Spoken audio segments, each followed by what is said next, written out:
Buenos días, mis queridos amigos. Seguro que ustedes todos han oído hablar sobre los bombardeos de Hiroshima y Nagasaki que pasaron en agosto de 1945 y sobre todo el sufrimiento que estos bombardeos causaron al pueblo japonés y las enfermedades que empezaron a salir después.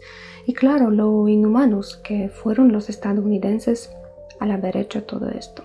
Y claro, no lo hicieron porque sí, como dicen por ahí, lo hicieron para mostrar su poder, para intimidar a la URSS y un montón de cosas más.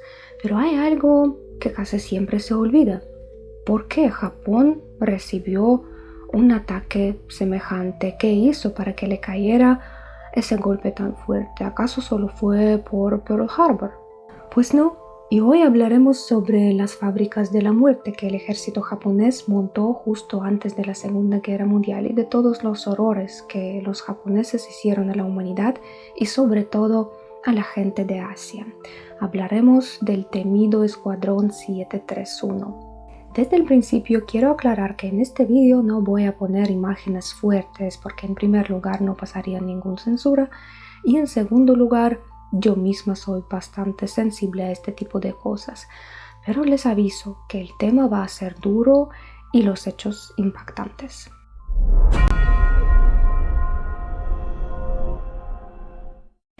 Ante todo, veamos de dónde vienen las cosas que voy a contar. En 1926, en Japón, el emperador Hirohito llega al trono y rápido se deja llevar por el militarismo de derecha que venía creciendo en Japón desde que ganaron la guerra con el Imperio Ruso en 1905. Y los militares no tenían ambiciones pequeñas. Ellos querían controlar toda la región asiática, desde Japón hasta casi Australia. En 1931 en China los japoneses provocaron una explosión en el ferrocarril del sur que estaba bajo su control. Y esta explosión fue su excusa perfecta para empezar la ocupación de Manchuria, una región de China, y poner ahí un gobierno que les sirviera como marioneta. ¿Y por qué hicieron eso? Es una buena pregunta y hoy en día también seguimos viendo agresiones entre los países por cosas así. Y en nuestro episodio dedicado a la historia del petróleo mencionamos que en aquella época, cuando el petróleo se convirtió en el motor de la economía mundial, japonés enfrentaba una grave escasez de este y de otros recursos, los cuales abundaban en China, en el sudeste asiático. Y como pasa con muchas de estas agresiones, aquí también entra el famoso factor clave. Lo hacen porque pueden permitírselo. En los años 30, Japón ya era mucho más fuerte que los países a su alrededor.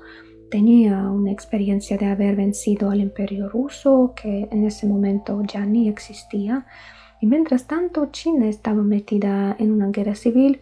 En Corea y en Vietnam y en otros países de la región asiática, del sudeste asiático, las cosas se estaban poniendo tensas porque ellos querían independizarse. Estas naciones, tras haber sido colonias europeas durante siglos y haber adoptado en gran medida una mentalidad occidental, comenzaron a redescubrir sus raíces y enfrentaban dificultades económicas y problemas en materia de defensa. Y claro, tenían territorios, tenían tierras sumamente valiosas. Por otro lado, Japón, que siempre se había sentido una nación superior a los demás, independiente y estaba bastante aislada del resto del mundo, para los años 30 se había convertido en todo un depredador. Y por lo tanto los japoneses pensaban que el destino de sus vecinos asiáticos era someterse a Japón y que sus territorios le pertenecían a Japón al menos por el derecho del más fuerte. El militarismo seguía creciendo, seguía ganando poder en el país y con el tiempo empezaron a desarrollar la idea de la gran esfera de coprosperidad de Asia Oriental, con Japón como el gran colonizador. En 1932 tuvo lugar otro hecho significativo, el asesinato del primer ministro japonés Tsuyoshi Inukai a manos de militares ultranacionalistas. Inukai intentaba desarrollar una política más pacífica, se oponía a que los militares se metieran en el poder, intentaba frenar lo que estaba pasando en Manchuria y buscaba una solución diplomática con China porque siempre respetaba su cultura y claro, los más radicales no estaban nada contentos con eso. Al primer ministro lo mataron en su residencia y los 11 hombres involucrados en el asesinato fueron capturados y comenzó el juicio. Como el gobernante supremo, el emperador debía sentenciarlos a muerte porque habían asesinado a un alto funcionario. Pero en ese momento el emperador recibe una petición de 350.000 firmas y no era cualquier firma, la gente la firmó con su propia sangre. Y como si eso no fuera suficiente, también le mandaron un paquete con 11 dedos amputados que pertenecían a diferentes jóvenes de diferentes partes de Japón, que de ese modo querían mostrar su lealtad y básicamente decían: Majestad, si hay que ejecutar a alguien, que sea a nosotros, porque estos hombres no son criminales, son héroes, y el primer ministro era un traidor y quería llevar el país por el camino equivocado. Claro, 350.000 personas no era un número insignificativo y el emperador tomó en cuenta su opinión. El tribunal impuso a los criminales penas tan leves que en el futuro muchos de ellos pudieron continuar con sus carreras políticas y la opinión pública los recibió como héroes y sus ideas fortalecieron aún más el papel de los militares en la política, consolidando el espíritu militarista en la sociedad japonesa. En 1933 Japón se retiró de la Liga de Naciones y es probable que Hitler y Mussolini se inspiraran en ello porque, miren, para ese momento Japón ya había ocupado una gran parte de China, Manchuria, ¿y qué hizo la Liga de Naciones? Nada, absolutamente nada. Los japoneses dijeron: nos importa un pepino su opinión, y se fueron de ahí sin ni siquiera mirar atrás. Y al ver todo ello, claro, Hitler y Mussolini pensaron: si Japón hace lo que le da la gana y nadie le hace nada, ¿por qué nosotros no? Y al mismo tiempo en Japón se pone en marcha un proyecto secreto llamado Togo, que en realidad se realiza en China, en Manchuria, y está liderada por un microbiólogo japonés, Shiro Ishii, que con el tiempo se convierte en un verdadero demonio, en el inventor de una auténtica fábrica de la muerte. Shiro Ishii nació en 1892 cerca de Kioto en una familia de terratenientes adinerados. Además de ser terrateniente, su padre también era un exitoso productor y comerciante de sake, así que la familia vivió con bastante comodidad. Shiro era un estudiante brillante, sus profesores decían que tenía memoria fotográfica y en general que era el mejor de la clase, aunque no hablaba mucho con sus compañeros y era solitario. En 1920 Shiro Ishii se graduó de la Facultad de Medicina, se casó y fue reclutado en el ejército, donde se convirtió en cirujano militar. Y ahí también destacó por sus conocimientos y habilidades, por lo que fue enviado de vuelta a la universidad para que siguiera con sus estudios. Y fue entonces cuando Shiro Ishii empezó a profundizar en el estudio y el cultivo de bacterias. Sus profesores y sus colegas, sus compañeros de la universidad recordaban que siempre hacía sus experimentos por la noche, usando los tubos de ensayo limpios y listos para el día siguiente y dejándolos siempre sucios. O sea, otros estudiantes preparabanlo todo para la mañana y por la mañana encontrabanlo todo sucio otra vez, lo que por supuesto los ponía de muy mal humor. Muchos lo consideraban un loco y no entendían para qué necesitaba hacer sus experimentos por la noche. Es decir, el tipo era un verdadero maníaco y el típico profesor loco de los cómics, que llamaba a las bacterias sus mascotas y trataba con desprecio a la gente y a la vida humana en general. En 1925, Shiro Ishii, que ya empezó su carrera en el ejército, se gana su puesto de médico militar de segunda clase. Y en 1928 él va a Europa, donde se sigue metiendo de lleno en el estudio de bacterias y también empieza a investigar los gases militares, porque como saben, en la Primera Guerra Mundial, que había terminado para ese momento, por primera vez se utilizaron armas químicas y era un tema que el gobierno japonés miraba con muchísimo interés. Así que Shiro empieza a estudiar todo lo relacionado con ello y en algún momento se da cuenta de que en Europa hay un miedo terrible ante las epidemias, que desde la Edad Media Europa vive aterrada con la peste. No desarrolla armas biológicas es un tabú y un miedo tremendo debido a tragedias como la peste y la gripe española. Y cuando en 1930 Shiro Ishii regresa a Japón en plena atmósfera militarista, él conoce a dos personas igualmente obsesionadas con sus ideas. Uno de ellos era Araki Sadao, el ministro de guerra, que a pesar de ser un teórico del militarismo, también era un ferviente defensor de la expansión de Japón. Y luego está Shigehiko Koizumi, el primer ministro de Japón, que además es considerado el padre de la industria química de Japón. En 1918, cuando Shigehiko Koizumi se enteró de que los alemanes por primera vez habían usado gases tóxicos, se interesó profundamente en el tema e incluso trató de crear algo parecido, las tecnologías parecidas en Japón, pero para entonces no había tenido suerte. Así que Shiro Ishii llega y les dice: estimados señores, ¿qué es lo que más teme el europeo? Él teme a las armas biológicas, por lo tanto necesitamos crear una bomba biológica, usarla, y entonces ellos como un caqui maduro caerán en nuestras manos. Lo único que necesitamos es mucho dinero, la aprobación del emperador y sujetos para los experimentos. Y estos dos se van a ver al emperador y le dicen: señor emperador, hemos encontrado un joven talentoso que en cuestión de segundos creará una bomba biológica para nosotros. Lo único que necesitamos es mucho dinero y personas para los experimentos, porque claro, podemos experimentar con ovejas, pero luego tendremos que luchar contra personas, no con ovejas. Así que por favor necesitamos sujetos humanos. El emperador Hirohito firma todos los documentos necesarios y así en Manchuria se organiza el proyecto secreto Togo. Se construye una base militar y ahí empiezan a traer personas para hacerles experimentos. Los científicos japoneses tenían un objetivo bastante claro: estudiar lo mejor posible las capacidades del cuerpo humano sin preocuparse por la famosa humanidad. Querían entender cómo el cuerpo reacciona al frío, a la presión, a la deshidratación, diferentes enfermedades, la pérdida de sangre e incluso a las explosiones. ¿A quiénes tomaban como sujetos de prueba? Por supuesto, la mayoría, el 70% de los prisioneros eran chinos porque el proyecto se realizaba en el territorio chino, pero el resto provenía de diferentes países: soviéticos, mongoles, coreanos, incluso indios y neozelandeses, es decir, tomaban a cualquiera a quien pudieran encontrar y capturar en los territorios cercanos. Podían ser soldados, prisioneros de guerra, vagabundos o simples habitantes de los territorios ocupados.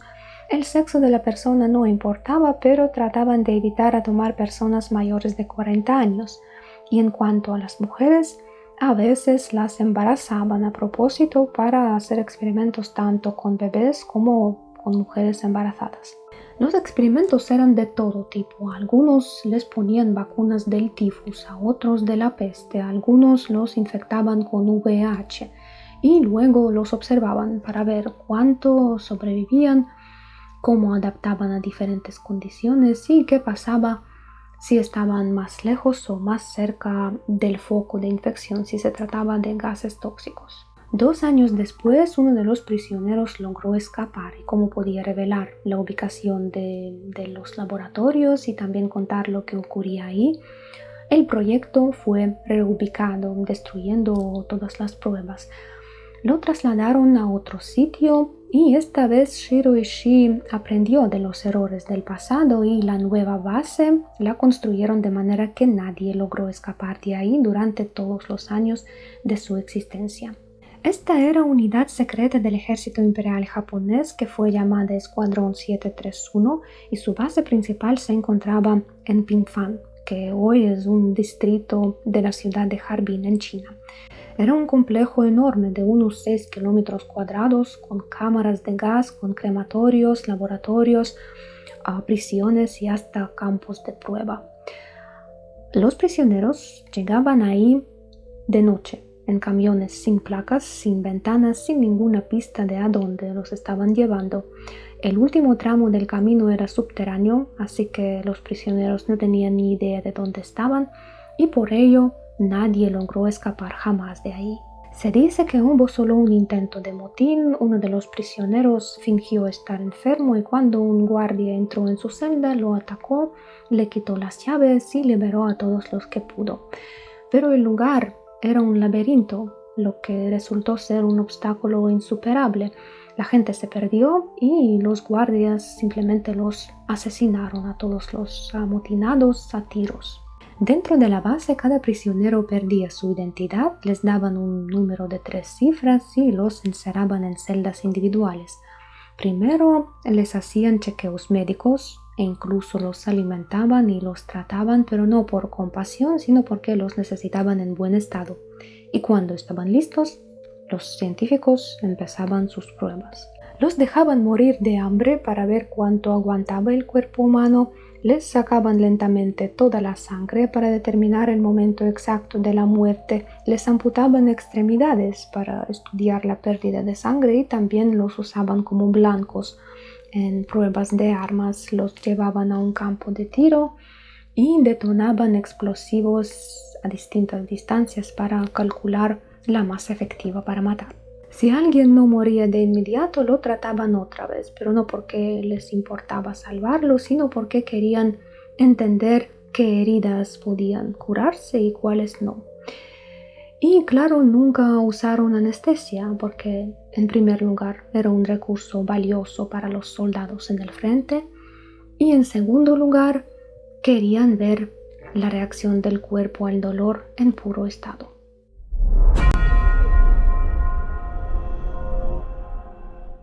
Para 1938, Japón ya no se molestaba por ocultar sus intenciones y proclamaba abiertamente sus planes para la gran esfera de coprosperidad de Asia Oriental, iniciando conquistas de los territorios en el sudeste asiático. Vietnam, Laos, Camboya, Malasia, Indonesia, Singapur, Filipinas, Birmania y varias islas de la Oceanía fueron su objetivo. Aquí hay que recordar otra vez que en aquel momento muchas de esas naciones eran colonias de distintas potencias y en varias comenzaban a surgir movimientos nacionalistas.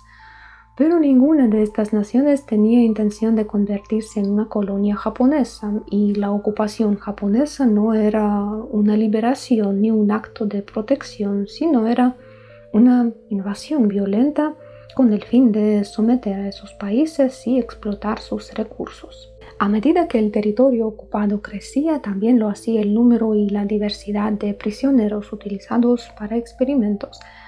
Se establecieron nuevas bases en ciudades cercanas a la sede principal y se sabe que dentro de la unidad 731 había varios departamentos. El primer departamento se dedicaba a la investigación de diferentes enfermedades mortales, la peste, el cólera, el antrax, la fiebre tifoidea y la tuberculosis, y para ello contagiaban a los prisioneros con estos virus y bacterias.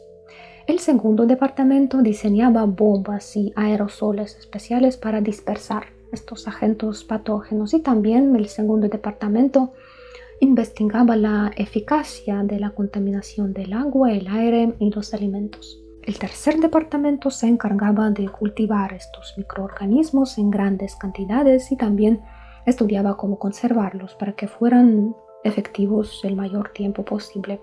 El cuarto departamento investigaba la purificación del agua y también estudiaba formas de neutralizar estas infecciones bacterianas. El quinto producía gas y otras sustancias químicas. El sexto departamento estudiaba cómo reacciona el cuerpo ante temperaturas extremas, vacío, radiación y esfuerzos fisiológicos intensos. Y el departamento administrativo se dedicaba a la gestión del personal, logística, la coordinación del trabajo y también a la eliminación de los troncos. Según los documentos oficiales, los edificios de la unidad 731 figuraban como aserraderos, así que como pueden imaginar, cuando hablaban de los troncos, se referían a la gente utilizada en los experimentos. Y en general las operaciones y los proyectos de la unidad siempre tenían nombres poéticos como el florecimiento de la sakura o de los cerezos, cuando en realidad eran operaciones del exterminio. Y la organización en sí tenía un nombre bastante burocrático e incluso aburrido: Laboratorios de Investigación y Prevención de Enfermedades Infecciosas del Ministerio Político Kempeitai. Con el tiempo, el ejército japonés empieza a querer más. Ya están en guerra con China, han tomado varios territorios del sudeste asiático y se dan cuenta de que pueden ir más lejos y empiezan a planear guerras tanto contra la Unión Soviética como contra Estados Unidos. Ambos países son vecinos de Japón, ambos tienen abundantes recursos y en ambos casos el uso de armas biológicas podría devastarlos.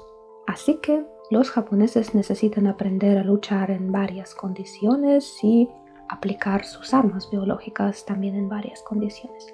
Estudian qué sucede cuando una persona sufre deshidratación, congelación, quemaduras o infecciones bacterianas.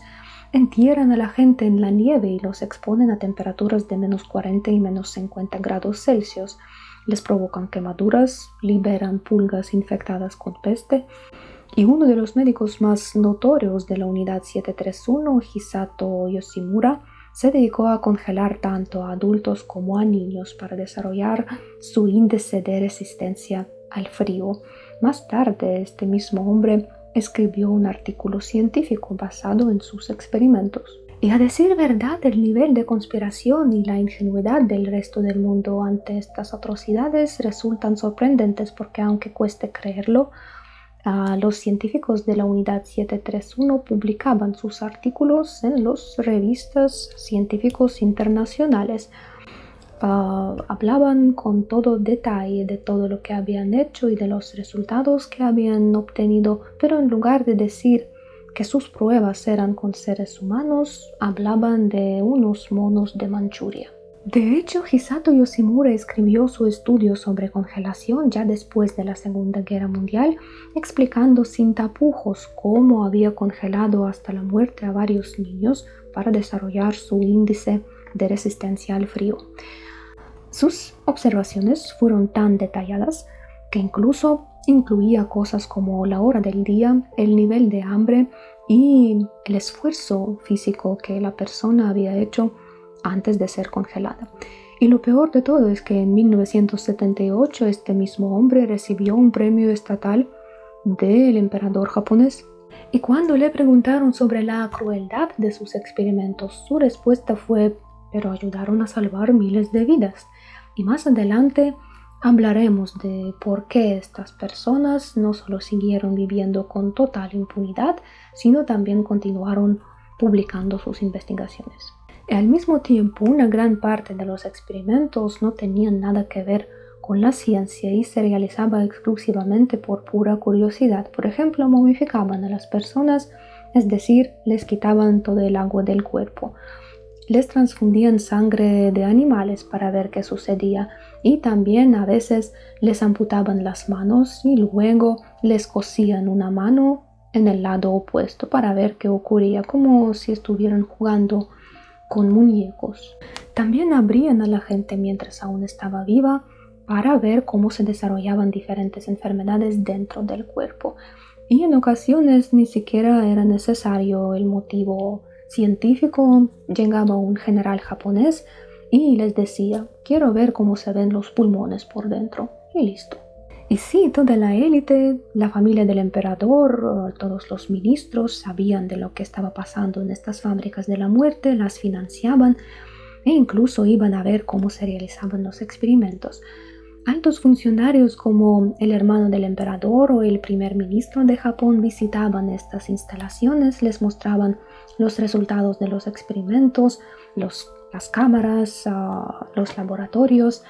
Es decir, estos tipos, como niños malvados que rompen juguetes y torturan animales, recibieron el poder absoluto sobre otras personas y por eso las destrozaban, las torturaban y las mataban solo por pura curiosidad. Todos los experimentos se registraban meticulosamente, se llevaban diarios de investigación, se realizaban filmaciones y luego todo eso se revisaba, se estudiaba y se sacaron conclusiones. La seguridad del proyecto estaba a cargo de la Policía Militar del Ejército Imperial, conocida como Kempeitai. En las islas japonesas, esta policía resolvía disputas relacionadas con crímenes de guerra. En los territorios ocupados desempeñaba funciones represivas, actuaban de manera completamente despiadada y todos les temían, y originalmente el objeto de su vigilancia no era la unidad 731, sino las llamadas estaciones de consuelo. ¿Qué eran estas estaciones? A principios de los mismos años 30, el mando japonés recibía reportes constantes de que sus soldados estaban violando a mujeres en los territorios ocupados, y como los japoneses eran bastante prácticos, se les ocurrió crear algo que ellos lo llamaron estaciones de consuelo, pero que básicamente eran prostíbulos para sus soldados. En estas estaciones las mujeres eran reclutadas a la fuerza. Durante mucho tiempo Japón insistió en que eran prostitutas que recibían pago por sus servicios, pero con el tiempo se descubrió que eso no era cierto y que entre 50.000 y 300.000 mujeres, sobre todo del sudeste asiático, pasaron por estas estaciones, y según los testimonios de las sobrevivientes, cada mujer era violada por entre 20 y 30 soldados al día. Y aunque las estaciones cobraron por servicios, el dinero no iba a las mujeres, sino al gobierno japonés o a las empresas involucradas en el negocio, porque había estaciones estatales, semiestatales y privadas. Y a pesar de su apariencia, los casos de violación de mujeres locales no disminuyeron tanto, precisamente porque los soldados debían pagar por cada visita. Estas mujeres que eran tomadas de los territorios ocupados eran sometidas a exámenes para ver si tenían enfermedades venéreas y luego se les daban medicamentos que las dejaban estériles. Y solo en diciembre de 2015, el gobierno de Japón reconoció su responsabilidad por la explotación sexual de mujeres durante la Segunda Guerra Mundial. Antes de ello, habían negado la existencia de tales estaciones, pues la policía militar Kempeitai inicialmente se encargaba de la seguridad de estos prostíbulos y por supuesto ahí ellos mismos abusaban de las mujeres a diario, pero posteriormente también comenzaron a vigilar las fábricas de la muerte y el número de las víctimas de estas fábricas varía entre 3.000 y 14.000 personas. ¿Por qué tanta diferencia? Eso se debió al hecho de que con el tiempo muchos de los archivos fueron quemados, por lo tanto nunca sabremos con certeza el número de las víctimas de estas fábricas, pero se estima que la esperanza de vida promedio de cada prisionero de la fábrica era de 2 meses y que el flujo de la gente que llegaba a estos laboratorios no cesó hasta el final de la Segunda Guerra Mundial, o sea, no cesó hasta la rendición de Japón el 15 de agosto de 1945.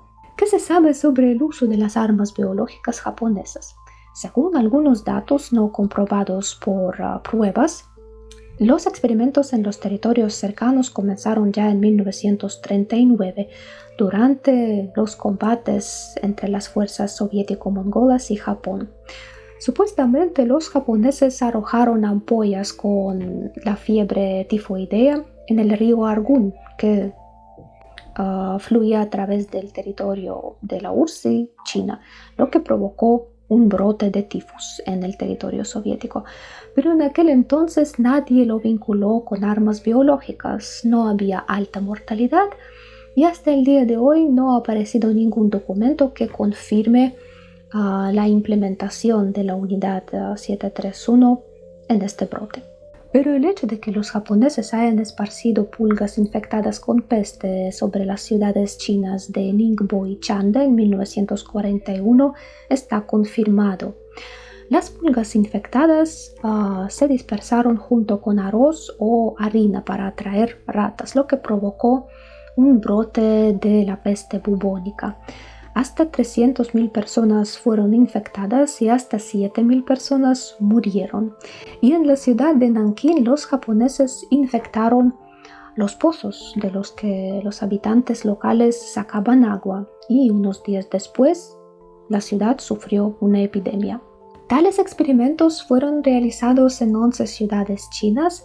Cada vez que comenzaba una epidemia, los japoneses con trajes de protección entraban en la ciudad y examinaban a los moribundos. Y luego de 200 a 400.000 personas murieron en diferentes países asiáticos, tanto en China como en el sudeste asiático, debido al uso de armas biológicas durante la Segunda Guerra Mundial. En 1942, el médico y microbiólogo Masashi Kitano se convierte en el nuevo líder del Escuadrón 731, mientras que nuestro genio maligno Shiro Ishii llega a ser el principal médico militar de Japón. Él desarrolla un plan para expandir pulgas infectadas con peste en California y a la operación le da el nombre de Florecimiento Nocturno de los Cerezos. Sin embargo, la operación nunca llegó a llevarse a cabo. Algunos dicen que la información se filtró a Estados Unidos y llegó así el presidente Roosevelt. Según otras fuentes, hasta el final de la guerra, Estados Unidos no sabía nada sobre el potencial de Japón en el desarrollo de armas biológicas. Pero sea como sea, desde finales de 1942, Japón empezó a sufrir pérdidas en el campo de batalla, mientras que los estadounidenses iban recuperando Oceanía, una isla tras otra, y luego comenzaron a realizar bombardeos sobre las ciudades japonesas. Para 1945, la Alemania nazi retrocedía por todos los frentes y el ejército japonés también sufría derrotas. Su economía estaba casi destruida, la flota militar y la aviación paralizadas, y en la noche del 9 al 10 de marzo de 1945, la aviación estadounidense, llevó a cabo un masivo bombardeo de Tokio con bombas incendiarias que causó la muerte de más de 100.000 personas. Pero Japón siguió luchando, resistiendo hasta el final. En mayo de 1945, Alemania se rindió y 3 meses después, según los acuerdos de Yalta, las tropas soviéticas entraron en el territorio chino para unirse con los aliados contra los japoneses. El 6 de agosto, Estados Unidos lanzaron la primera bomba atómica sobre Hiroshima, pero Japón siguió negándose a rendirse. Y solo después del bombardeo de Nagasaki, el emperador Hirohito anunció la rendición. Hasta el día de hoy, estos bombardeos atómicos generan discusiones. Algunos creen que sin estas bombas, Japón seguiría luchando. Otros piensan que la guerra podría haber terminado incluso sin necesidad de llegar a esos extremos y que los bombardeos fueron más una manera de intimidar a la URSS que una necesidad estratégica.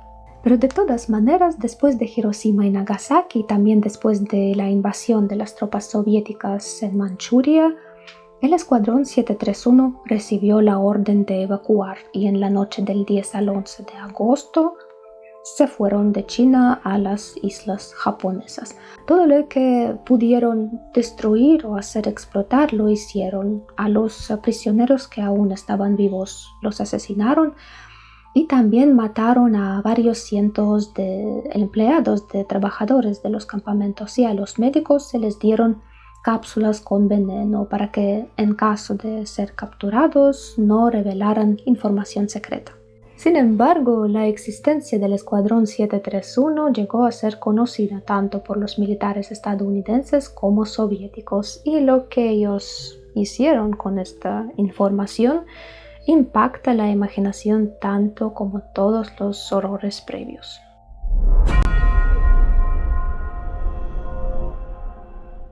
Dado que aparentemente los planes para utilizar armas biológicas en California habían llegado al gobierno de Estados Unidos, tras la victoria sobre Japón, este tema comenzó a ser estudiado a fondo. buscando testigos en territorio chino. El general estadounidense Douglas MacArthur, quien más tarde sería clave en la política de posguerra estadounidense en Japón, llegó a Manchuria y en algún momento él logró conseguir una confesión de uno de los miembros del Escuadrón 731, quien voluntariamente comenzó a contarlo todo a los estadounidenses, y al enterar de la magnitud de los experimentos realizados, Douglas MacArthur decidió aprovechar el conocimiento de los biólogos japoneses. La inteligencia estadounidense localizó a los responsables, incluso a Shiro Ishii, y les ofreció inmunidad judicial a cambio de entregar a todos los documentos técnicos y los datos que habían recopilado durante los experimentos. Y por supuesto, estos aceptaron. De esta manera, los detalles del programa militar japonés no llegaron al conocimiento público y nadie debía enterarse de ello, especialmente la Unión Soviética, cuyo liderazgo, a pesar de toda la colaboración durante la Segunda Guerra Mundial, no era precisamente un aliado ni un socio, ni tampoco un ejemplo de Estado libre con sus campos de trabajo forzado. Así, paralelamente con el juicio de Nuremberg, en el que juzgaron los criminales de guerra alemanes, se celebró el juicio de Tokio, organizado por los aliados para juzgar a los criminales de guerra japoneses. Pero ahí no compareció ni un solo médico del Escuadrón 731, y sobre este grupo ni todo lo que habían hecho no se mencionó nada. El emperador japonés Hirohito permaneció en el trono, lo que fue una jugada estratégica bastante importante porque él representaba el símbolo de la nación japonesa y su destitución hubiera generado más resistencia por parte del pueblo. Así que en lugar de quitarlo, lo dejaron como símbolo del Estado y la unidad del pueblo, mientras que la verdadera autoridad pasó a manos de un gobierno democrático. Y este nuevo gobierno democrático implementó varias reformas y se encargó de desmilitarizar Japón por completo. De esta manera, Estados Unidos logró ganar la simpatía de Japón y orientarlo hacia el capitalismo en lugar de entregarlo al control de la Unión Soviética. Los miembros de la familia imperial tampoco fueron castigados, aunque, como ya he mencionado, muchos de ellos habían visitado estas instalaciones, estos laboratorios. Algunos generales del ejército japonés y también el primer ministro Hidoki Toshio fueron condenados a la pena máxima, acusados de vínculos con Hitler y del ataque a Pearl Harbor y de otros crímenes de guerra. Shikaika Koizumi, uno de los protegidos de nuestro genio maligno, también fue acusado de crímenes de guerra, pero él se suicidó antes de ser arrestado. El listo del resto de condenados ustedes pueden ver en la pantalla. Pero al mismo tiempo, Shiro Ishii vivió tranquilamente hasta sus 67 años y ni siquiera se sabe con certeza dónde estuvo y qué hizo después de la Segunda Guerra Mundial. Algunos dicen que él estaba en Estados Unidos dando asesoría a científicos acerca de armas biológicas. Otros dicen que se quedó en Japón y abrió una clínica que ofrecía exámenes y tratamientos médicos gratuitos, pero al final él murió en Tokio en 1959 debido a un cáncer de laringe. El segundo líder del escuadrón, Masashi Kitana, también recibió inmunidad y junto con otros médicos del escuadrón fundó el Green Cross, que en 1950 se convirtió en el primer banco de sangre comercial de Japón y luego se diversificó y se transformó en una gran farmacéutica internacional. Entre sus fundadores se encontraban crímenes de guerra y participantes en torturas y experimentos con seres humanos. Eventualmente, la compañía se fusionó con otras y hoy en día es conocida como Mitsubishi Tanabe Pharma, que sigue siendo una de las principales empresas farmacéuticas del mundo. Es decir, las investigaciones no se perdieron y muchos de los altos funcionarios y médicos que participaron en los experimentos del Escuadrón 731 luego tuvieron una suerte similar. Después de todo fueron perdonados y continuaron con sus carreras. ¿Y los soviéticos? Ellos también entraron en Manchuria, ¿verdad? ¿Acaso no supieron nada del Escuadrón 731? Pues en realidad sí. Las tropas soviéticas incluso encontraron la ubicación de los laboratorios y, al igual que los estadounidenses, lograron capturar a algunos responsables. En 1949 la URSS realizó su propio tribunal en la ciudad de Khabarovsk, donde ellos juzgaron a los científicos, a los militares y médicos que cometieron atrocidades en China.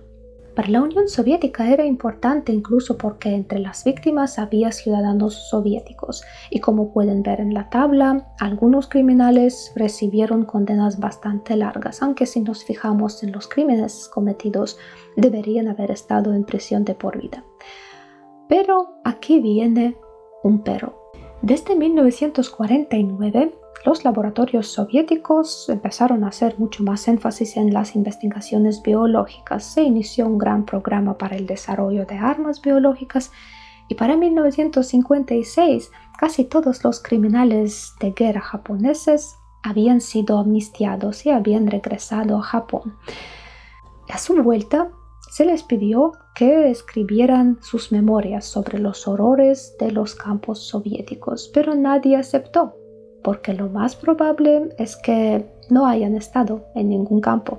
El verdadero alcance de la colaboración soviética con los científicos del Escuadrón 731 sigue siendo clasificado y, a diferencia de Estados Unidos, la parte soviética nunca admitió el hecho. Pero la rápida liberación de los prisioneros japoneses y el posterior desarrollo del programa de armas biológicas en la Unión Soviética indica que estos también podían haber utilizado los conocimientos de los biólogos japoneses. Y al final se dio una situación paradójica. Debido a miedo mutuo entre Estados Unidos y la Unión Soviética, todos los sádicos japoneses eludieron el castigo.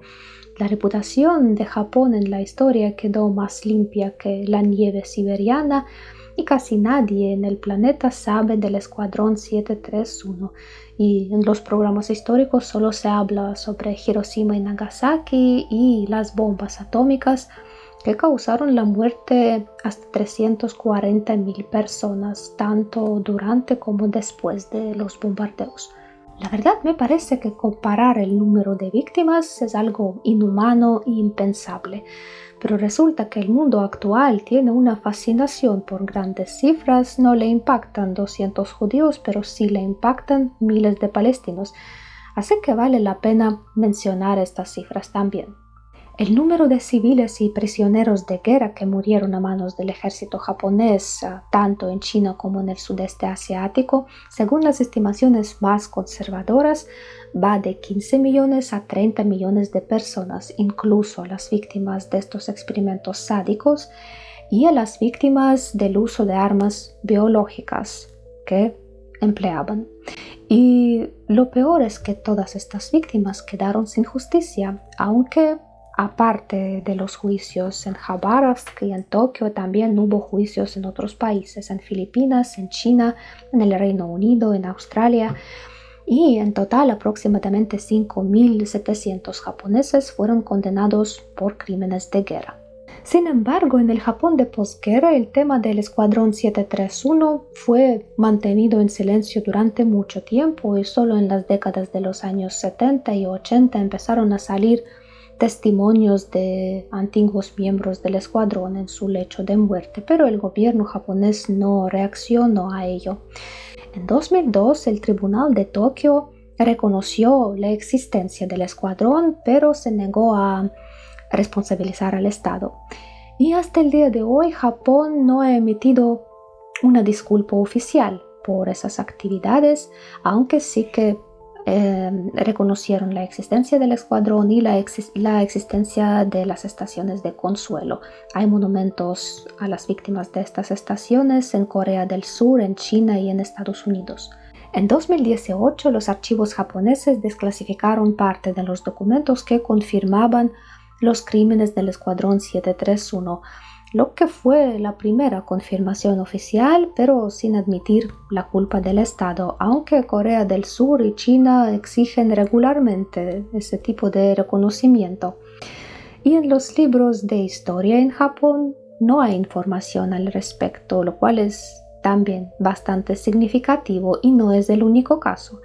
Es sorprendente cuán difícil para las personas de diferentes países es admitir los pecados de sus antepasados, ni siquiera sus propios pecados, pero los de la gente que no mostró humanidad hace 100 o hace 500 años. Quizás solo los estadounidenses popularizan constantemente sus pecados hablando de Vietnam, de Hiroshima y Nagasaki, de la esclavitud en la que ni siquiera fueron los más ejemplares, mientras que los demás, en cambio, justifican los horrores de sus antepasados, comparándolos constantemente con los de los demás. Dicen algo como, pues, ellos fueron peores. Nosotros simplemente quemamos a la gente, saqueamos un poco, pero luego nos fuimos. Pero precisamente esta incapacidad de reflexionar no nos permite ver el panorama completo de lo que está ocurriendo en nuestro mundo común y actuar en consecuencia. Y me interesa saber qué piensan ustedes al respecto. ¿Sabían sobre el Escuadrón 731 y qué les parece? ¿Fue ético usar los resultados de estos experimentos, aunque no fuera para desarrollar armas, sino para avanzar en la ciencia o la medicina? Escríbanlo en los comentarios y también comparten este video con sus amigos y sus conocidos para que podamos saber su opinión también. Muchas gracias por haber visto este episodio histórico hasta el final. Sospecho que no ha sido fácil. Asegúrense de darle me gusta si no se han arrepentido y así ayudarán increíblemente al desarrollo del canal y quizás descubrirán más cosas nuevas e interesantes sobre la historia de nuestro mundo común. Hasta la próxima.